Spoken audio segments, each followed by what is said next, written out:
Hello everybody, I am the Moral Atheist. So, earlier I was thinking about the definition of the Christian God. And the two most outstanding traits is, of course, God is all-powerful and He is all-knowing. Of course, the second one is kind of redundant. If He's all-powerful, of course He's all-knowing. So, let's think about this for a moment. So, if He's all-knowing, then He must know the future. That would be part of all-knowing. So, how would He know the future? There are two ways that I can think of. If you can think of a third, please put it in the comment section below. I haven't discussed this paradox with anyone. Well, actually, I did discuss it with one person, but it's not like they're a super educated Christian. So it wasn't really a debate, it was just a discussion of ideas. So, the two ways that God can know the future. One, the future is already written out. Everything is predestined.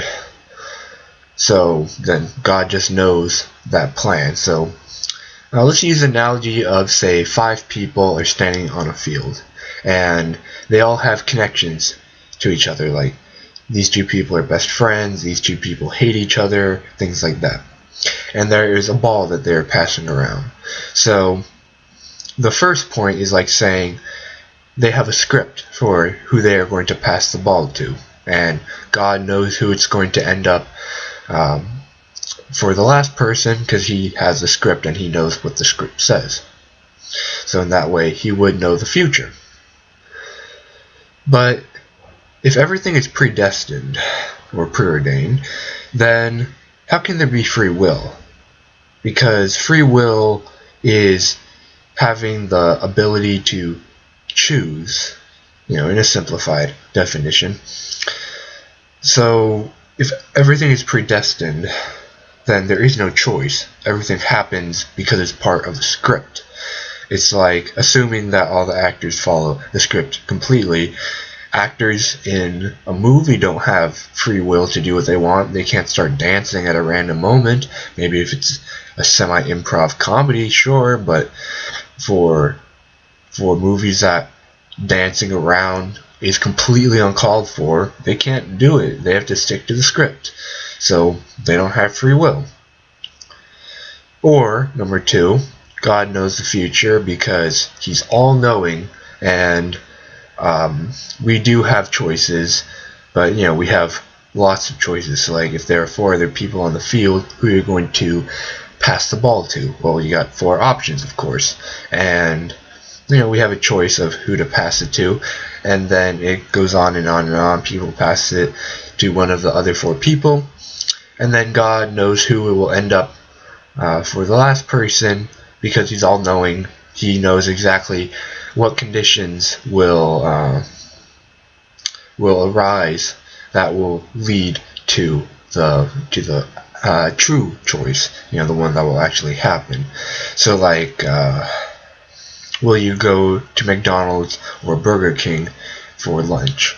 Like, they're the same distance from your workplace.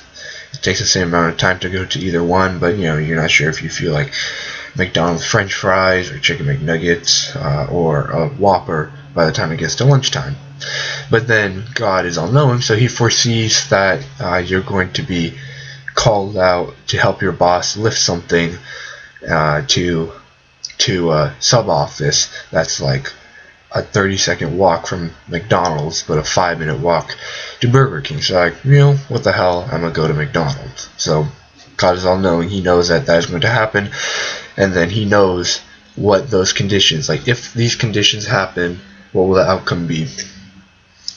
But if He knows what the true, what conditions will happen and what decision will be made based on those conditions, then that would still be preordained. Because if it wasn't preordained, then how would someone know the true future, among all the billions and trillions of other possible futures, the multiverse theory?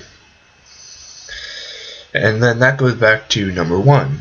If something is preordained, there is no free choice. There is no free will, because they just do it because that's what the script says. So maybe there's a third way. I can't think of one. As I said, feel free to post in the comment section below if you can think of a third way for God to know the future. But with these current two that I've brought up in this video, God being all-powerful, well, first, if God is all-knowing, then he would have to know the future. But then there can't be free will, which a lot of Christians say things like, well, God has to let evil exist in the world for free will. Well, if there's no free will, then no, all that evil is going to happen, and he decides to do nothing. Or he's not all-knowing, then free will would be possible. But if he's not all-knowing, then he's not all-powerful. And then maybe he's all-powerful except for he can't see the future. Or maybe he can see all the futures, but he doesn't know which one will come to be. But then there are trillions of futures, because it's not just you who's making a decision, it's also the person who almost nixed you with their car because they decided to get a cup of coffee, and then it took the person a bit longer than usual to make that cup of coffee, so they're a bit late. So then they were in a rush, and then they almost hit you, and then that also made you fall down on your butt onto the ground. So now you have slowed down your potential timeline, and you get the idea. Alright, that's it for now. Sorry about the bad camera position. It's a tough life. Alright, I'll see you guys next time. Don't forget to subscribe to the channel to see more videos, and leave your thoughts in the comments section below. Goodbye.